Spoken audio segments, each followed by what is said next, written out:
আমাদের তৃতীয় কদমের আমাদের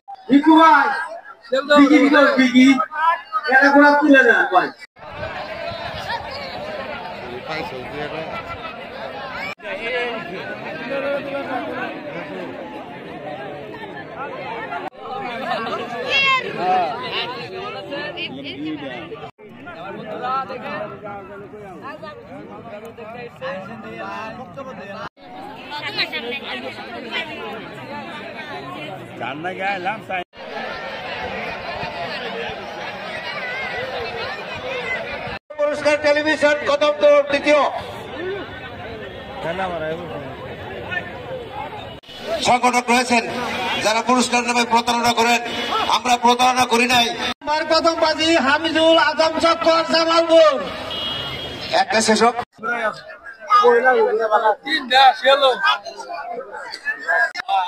আসলে আমাদের ঘোড়ার দৌড় হচ্ছে আবহমান বাংলাদেশের যে সংস্কৃতি, কৃষ্টি, কালচার, তার একটি অংশ যা আজ বিলুপ্ত প্রায়। তো আমরা এই জামালপুর জেলার মেলান্দহ উপজেলার সাধুপুর গ্রাম এবং তৎসংলগ্ন যে বিশাল চরাঞ্চল, এই চরাঞ্চলের মানুষকে আমরা একতাবদ্ধ করেছি।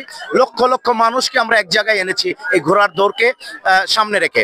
এই সংস্কৃতির এই উপসর্গটাকে আমরা সামনে তুলে নিয়ে এসেছি, নতুন প্রজন্মের কাছে পরিচয় করে দেওয়ার চেষ্টা করেছি। সেই সাথে যারা নীতি নির্ধারক তাদের কাছে আমরা একটা বার্তা পৌঁছে দিতে চাই যে এই চরাঞ্চলের মানুষ একটি ঘোড়ার দৌড় নিয়ে যে বিপুল মানুষ একত্রিত হয়েছে, এটা একটি সম্ভাবনা। আপনারা এই অবকাঠামোগত উন্নয়ন, স্বাস্থ্যগত উন্নয়ন, নারী ও শিশুর স্বার্থ, এই সার্বিকভাবে চরের দিকে একটু দয়া করে নজর দিন। আপনারা আসুন, আপনারা দেখুন লক্ষ লক্ষ মানুষ এই ঘোড়ার দৌড়কে নিয়ে আজকে একত্রিত হতে পেরেছে। আপনারা এই সম্ভাবনাকে এগিয়ে নিতে সাহায্য করুন, আরো বেশি বেশি প্রকল্প হাতে নিন। আমি এই মেসেজটুকু দেওয়ার জন্য চরের শক্তিকে আপনাদের সামনে তুলে ধরলাম। আপনারা দল মত রাজনীতি নির্বিশেষে সকল কিছুর ঊর্ধ্বে এই চরের জন্য এগিয়ে আসুন।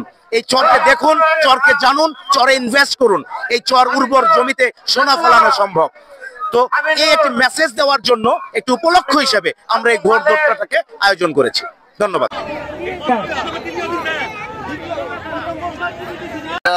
রেল স্টেশন থেকে তো অনেকদিন পর এগুলো হচ্ছে আপনার ঐতিহাসিক খেলা। আমাদের এলাকায় এই খেলাগুলা খুব কম হয়, কিন্তু আমাদের এই ঐতিহাসিক খেলাগুলা এই এলাকায় হচ্ছে, এটা খুব আনন্দের বিষয়। আর এতগুলো মানুষ অনেকদিন পর একসাথে এরকম ভাবে কখনো দেখা হয় না, কারণ এখানে এই খেলাগুলা খুব অচল, কারণ এখানে এই খেলাগুলো এখন হয় না। আমি চাই এই খেলাগুলা যেন প্রতি বছরে এভাবে যেন হয়ে থাকে। সুন্দরভাবে আসতেছে কোন ঘোড়া কি আমাদের গ্রাম বাংলার ঐতিহ্যবাহী একটা খেলা হচ্ছে ঘোড়াদৌড় খেলা, ঘোড়াদৌড় প্রতিযোগিতা। এটি এখন হারিয়ে গেছে, এখন সচরাচর পাওয়া যায় না। তবে জামালপুরের এখনো প্রত্যন্ত অঞ্চলে আমাদের গ্রামগঞ্জে খেলাটা হয়। আমরা দূর দূরান্ত থেকে আসি, আমরা খেলাটা দেখে উপভোগ করি, এটা আমাদের ভালো লাগে। তবে আমার একটি দাবি হচ্ছে যাতে এই খেলাটা প্রতি বছর সরকারি এবং বেসরকারি উদ্যোগে করা হয়, তাহলে আমাদের যে নতুন প্রজন্ম আছে তারা এই খেলাটা দেখতে পারবে। আর এই খেলাটা আমরা পরিবার পরিজন নিয়ে উপভোগ করি, নির্মল একটি আনন্দ। আসলে মাদক ছেড়ে যে এই খেলার মাঠে যুবকদের নিয়ে আসে একটি মাদক হচ্ছে ঘোড়াদৌড়। আমরা দাবি জানাবো যে ঘোড়াদৌড়টা সারা বছর যাতে আয়োজন করা হয় সরকারি এবং বেসরকারি উদ্যোগে, তাহলে মানে এটি ঐতিহ্যটা ধরে রাখা সম্ভব। আমরা বানিয়ে দেবো না। ভাই সিলেট জেলার আমার বাড়ি, তো আমি ওখান থেকে ঘোড়দৌড়ের এই আয়োজন শুনে এসেছি।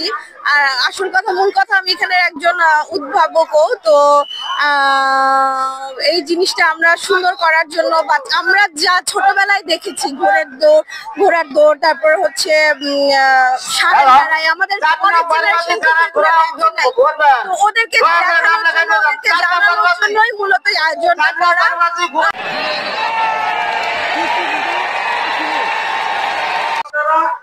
আমি ঘোড়াদৌড় প্রতিযোগিতা করে আর 40 বছর ধরে, আমার বয়স 58 বছর। আমি খেলি দর্শকের আনন্দই, আর এটা আমার মনের আনন্দ, মনের খোরাক, যার জন্য আমি খেলি। আর আমি খেলি দর্শককে আনন্দ দেবে। আমি প্রতিটা খেলাতে প্রথম হওয়ার চেষ্টা করি, কোনোদিন প্রথম হই, কোনোদিন আবার সেকেন্ডও হই। আজকে এই খেলাতে আমি 2 নম্বর বাজিতে সেকেন্ড হয়েছি। সেকেন্ড প্রাইজ দিতে 2 নম্বর সেকেন্ড দিতে। আমার বাড়ি ময়মনসিং। আমরা বাপ বেড়া ঘোড়া দৌড়াই। আমার ছেলে 13 বছর, আল্লাহ দিলে ঘোড়া দৌড়ের ইচ্ছুক, আঙ্গর খুব শখ। যে কোনো প্রান্ত চাই ঘোড়া দৌড়, শস্যাবাড়ি, মেলান্ডা, ভাড়ারা, বাউসি, নেত্রকোনা, যে কোনো আনতে পুরস্কার আনি। খুব আনন্দ বিশ্বাসে আমরা এই পুরস্কার গুলো আনি। আজকেও খেলাই ইনশাল্লাহ জিতটা পুরস্কার নিব।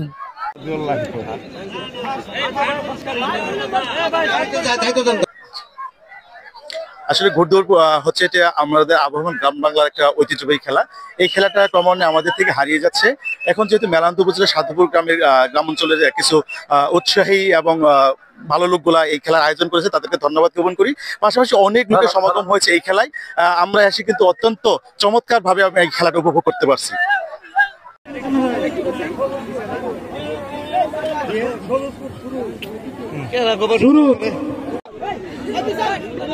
বাবু সরো সরো।